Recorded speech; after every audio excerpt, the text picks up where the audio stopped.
ከመጠን በላይ የሆነ የላብ ችግር በሕክምና አጠራሩ ሃይፐርሂድሮሲስ ይባላል። ይህም የብዙ ሰዎች ችግር ሲሆን አንዳንድ ሰዎች ላይ የተወሰነ የሰውነት ክፍል ለይቶ ለምሳሌ በመዳፍ ላይ በብብት አካባቢ ወይም እግር አካባቢ ከመጠን ያለፈና አንዳንድ ጊዜ መጥፎ ጠረን ሊያመጣ የሚችል ይሆናል።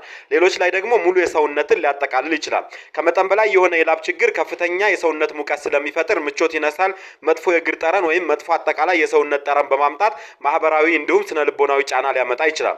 ከመጠን ያለፈ የላብ ችግር ምክንያቱ ያልታወቀ ሊሆን ይችላል። ይህም ፕራይመሪ ሃይፐርሂድሮሲስ እየተባለ ይጠራል። ወይም ደግሞ የስኳር በሽታ፣ የታይሮይድ ሆርሞን መጨመር፣ የቲቢ ኢንፌክሽን፣ የውፍረት መጨመር ወይም የተለያዩ ካንሰሮች መገለጫ ሊሆን ይችላል። አንዳንድ መድኃኒቶች ከመጠን በላይ የሆነ የላብ ችግር ሊያመጡ ይችላሉ። ለምሳሌ ኢንሱሊን፣ ለአእምሮ ጭንቀት የሚወሰዱ መድኃኒቶች፣ ፓራሲታሞልና የመሳሰሉትን መጥቀስ ይቻላል። ስለሆነም ከመጠን ያለፈ የላብ ችግር ተገቢው የሕክምና ምርመራ ተደርጎለት በመድኃኒት ያለ መድኃኒት ወይም ደግሞ በሰርጀሪ ሊስተካከል የሚችል የጤና ችግር ነው።